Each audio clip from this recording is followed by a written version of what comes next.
दर शुक्रवारी जे गॅस सिलेंडर वरती येतात त्याबद्दल मग जे आम्ही वारंवार बोलतोय त्यावर मग हा अब्बू आझमी सारखे कार्टे कधीच काय बोलताना आपल्याला दिसले नाही।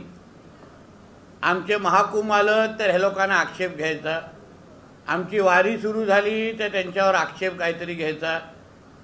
आणि वारी त्या वर्षभरामध्ये सुरू होत चालू राहत नाही, पण तुमची दर शुक्रवारी जे गॅस सिलेंडरचे जे प्रश्न मुंबईकरांच्या समोर असतात, रस्त्यावर गॅस सिलेंडर जे उभे राहतात वरती येतात, त्यावर अब्बू आझमींनी पण जरा आपला थोबाड उघडावा ना।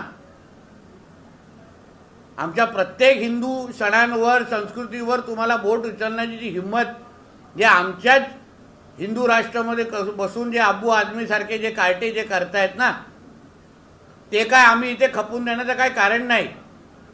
हिंदू मुसलमान करायचं आणि स्वतःचे सगळं राजकारण करत बसायचं हे घाणेरडी वृत्ती आहे।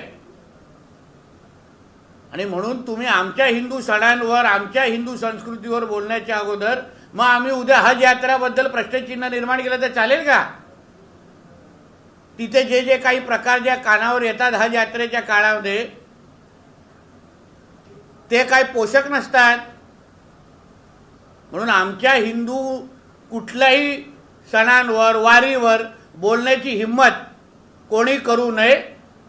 वारी तशीच व्यवस्थित पद्धतीने चालणार। तुम्ही पहिले तुमचे दर शुक्रवारी रस्त्यावर जे काय गॅस सिलेंडर वरती येतात ते पहिले खालती करा आणि मग आमच्यावर बोलण्याची हिम्मत करा। मालेगावचे काँग्रेसचे माजी आमदार यांनी औरंगजेबाच्या बाबतीत एक वादग्रस्त विधान केलं आहे।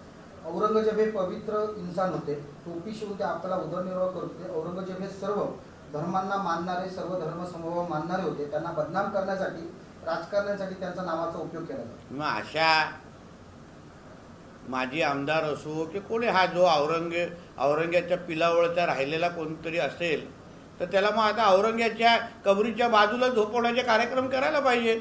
कारण का ज्या औरंग्याने आमच्या स्वराज्याच्या विरोधात जे काही कटकारस्थान केले, आमच्या हिंदू समाजाच्या विरोधात कटकारस्थान केलं, आमच्या छत्रपती संभाजी महाराजांना हाल करून करून त्यांना मारलं, त्या औरंग्याचे गुणगान कोण ज्या ह्या महाराष्ट्राच्या मातीतून कोण करत असेल ना, मग त्यालाही औरंग्याच्या कबरीच्या बाजूला झोपवण्याचा कार्यक्रम मग आमचे शिवभक्त आणि हिंदू समाजाचे हिंदुत्व विचाराचे कार्यकर्त्यांनी घेतले ना, तर मग त्यांना चूक म्हणता कामा नये।